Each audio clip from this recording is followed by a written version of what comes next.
तो चलिए साथियों, नमस्कार।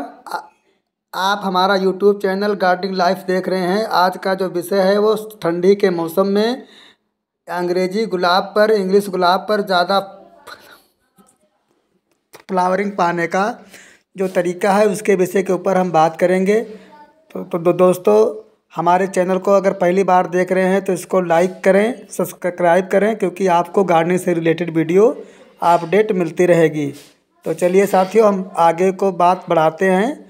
तो ये स्क्रीन पर जो प्लांट देख रहे हैं ये करीब 2 साल पुराने हमारे अंग्रेजी गुलाब तथा कुछ देसी गुलाब के प्लांट हैं, जो कि 10 इंच मिट्टी के पॉट में मैंने इसको ग्रो कर रखे हैं।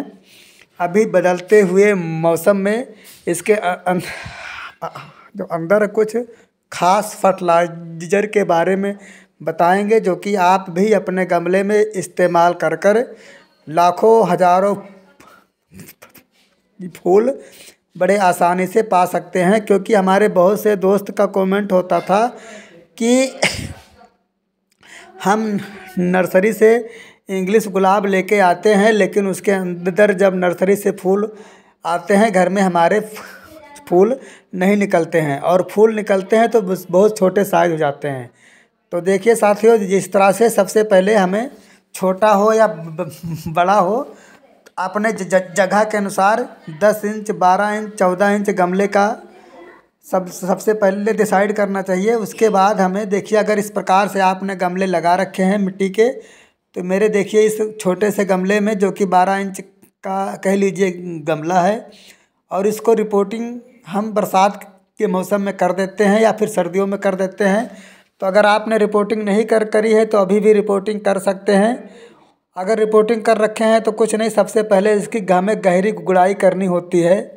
तो बढ़िया खुरपा से, पतले वाले खुरपा से, या इस प्रकार से कुछ गहरी गुड़ाई आप कर सकते हैं। गहरी गुड़ाई करने से जड़ें काफ़ी साफ़ हो जाएंगी, और जो फालतू के कूड़ा कबाड़ा है, सूखे पत्तियां, वो हमें इसको रिमूव कर देना चाहिए, निकाल देना चाहिए। गहरी गुड़ाई करने से क्या होता है कि जो आजू बाजू की फालतू जड़ें हैं वो कट जाएंगी। उसके बाद देखिए दोस्तों, यहाँ से ग्राफिट जो हमारी इंग्लिश रोज होते हैं, वो कटिंग आपने देखा होगा कि कटिंग होते हैं, उसके अंदर कुछ पोलोथीन की पेंचिंग से बंधी होती है। तो इसका जो राज होता है, जो ऊपर का ग्राफिटिंग एरिया होता है, वो हमारा अंग्रेजी गुलाब होता है, और कटिंग से जो नीचे होता है वो हमारा देसी गुलाब होता है।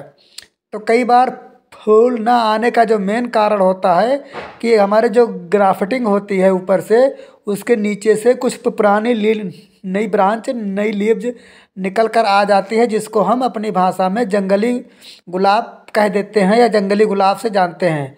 अगर आपके अंग्रेजी गुलाब में जंगली गुलाब निकल जाएगा नीचे से, तो जो आपका मेन इस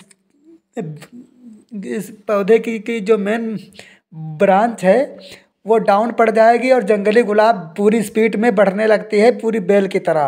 तो आप समय रहते उसको निकालते रहें या कटिंग कर दें किसी चाकू वगैरह की मदद से, क्योंकि जो भी फर्टिलाइज़र है ये सारी जंगली गुलाब खींच लेती है। तो हमारे जो मेन ब्रांचेज, जो ग्राफ्टिंग वाली प्लांट हैं, उनको खुराक नहीं मिल पाती है, इसलिए हमारे जो पौधे हैं अंग्रेजी गुलाब फूल देना बंद कर देता है।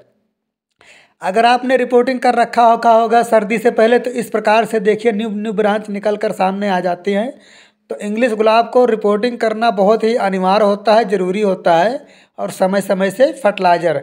अगर आप देसी गुलाब लगा रखे हैं तो उसकी तो कटिंग ज़रूरी है, लेकिन अगर अंग्रेजी गुलाब रखे हैं तो रिपोर्टिंग ज़रूरी है। उसके बाद साथियों हम बात करेंगे फर्टिलाइज़र की।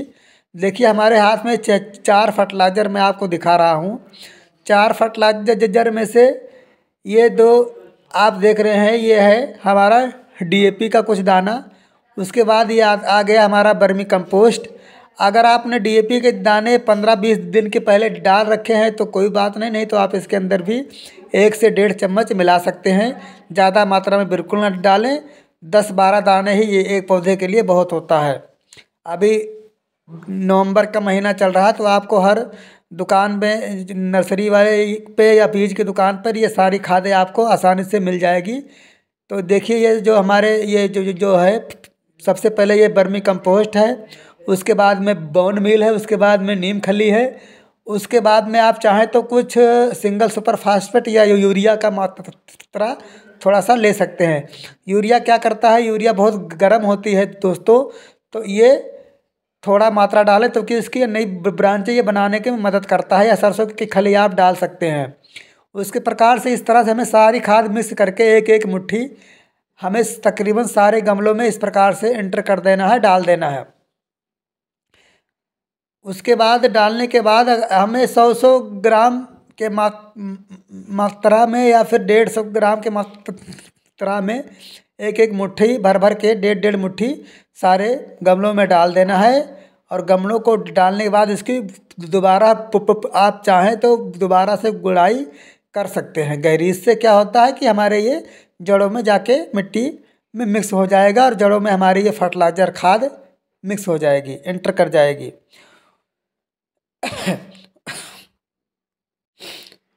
इसी प्रकार हमें तकरीबन सारे गमलों में एक एक 1.5 मुट्ठी खाद या कोई गिलास वगैरह का नाप बनाकर उसमें आप डाल सकते हैं। अगर इसकी पत्तियां सूख रही हैं तो पत्तियों को पूरी तरह से रिमूव कर देना है, साफ़ कर देना है। अगर टहनियाँ इसकी सूख चुकी हैं कुछ, तो उसको जहाँ से सूखी हैं वहाँ से हमें तुरंत कटर के मदद से तुरंत काट देना चाहिए, क्योंकि इसके अंदर फंगिसाइड अटैक कर जाता है। उसके बाद हमें इन पौधों को पूरी तरह से सनलाइट एरिया में रखना है, धूप में। इस चीज़ का विशेष ध्यान रखना है कि हमें इसको पूरी सनलाइट में रखना है। और उसके बाद में देखिए हमारे हाथ में ये आप लकड़ी की खाद, लकड़ी की जो राख होती है उसको भी हम यूज कर सकते हैं। ये बहुत बढ़िया गुलाब और हाइबिस्कस वगैरह प्लांट में, जो हमारे फ्लावर वाले प्लांट हैं फूल देने वाले, उसके अंदर बहुत बढ़िया ये काम करता है। तो आप लकड़ी की राख भी या कंडे की राख भी यूज कर सकते हैं। इससे हमारी मिट्टी पोली हो जाती है। इस चीज़ का विशेष ध्यान रखें, खाद डालने के बाद हमारी मिट्टी में ओवर वाटरिंग नहीं होना चाहिए। पानी इतना ही डालें कि पानी नीचे से होल से निकल जाए, ताकि पानी इकट्ठा ना हो। और उसके बाद कई बार एक शिकायत और रहती है साथियों कि हमारे पौधे में सूख रहे हैं, कि फंगिसाइड अटैक कर जाती है। तो इस प्रकार से हमें फंगिसाइड पाउडर ले लेनी है, और इस तरह से 1 चम्मच 1 लीटर पानी में डालकर इस तरह से मिक्स करने के बाद हम चाहें तो इसको 1 महीने के बाद इसके जड़ों में डाल सकते हैं, अथवा इसको हम स्प्रे भी कर सकते हैं। उसके बाद अगर मान लेते हैं हमारी टहनियाँ सूख रही हैं, तो वहाँ कटिंग करने के बाद इसको थोड़ा गाढ़ा सा घोल बना करके हमें उंगली की मदद से या किसी ब्रश की मदद से कटे हुए हिस्से पर इसको लगाने से हमारे जो पौधे जो सड़ने लगती है या काली पड़ने लगती है लीव, वो बंद हो जाएगी और वहीं से न्यू ब्रांच निकलना शुरू हो जाएगी। तो इस चीज़ का विशेष ध्यान रखें, जितना हमारी कलियां इसके ऊपर, जितनी हमारे कलियों में फुटाव आएंगे उतने ज़्यादा मोटे और घने फूल आएंगे। तो पानी का ध्यान रखें, पानी जब तक मिट्टी पूरी तरह सूख जाए तभी पानी इसके अंदर डालें, पूरी तरह धूप में रखें। तो साथ ये हमारा वीडियो कैसा लगा, आप लोग अपनी राय हमें कमेंट में ज़रूर बताना। वीडियो अगर अच्छा लगा हो तो हमारे चैनल को लाइक करें, सब्सक्राइब कर लें, क्योंकि आपको गार्डनिंग से रिलेटेड अपडेट वीडियो मिलता रहेगा। तो आने वाली बढ़िया से वीडियो में, किसी अच्छे वीडियो में हम फिर मिलेंगे। तब तक के लिए ओके, धन्यवाद। तो दोस्तों हमारे चैनल को सब्सक्राइब ज़रूर करना। जय हिंद।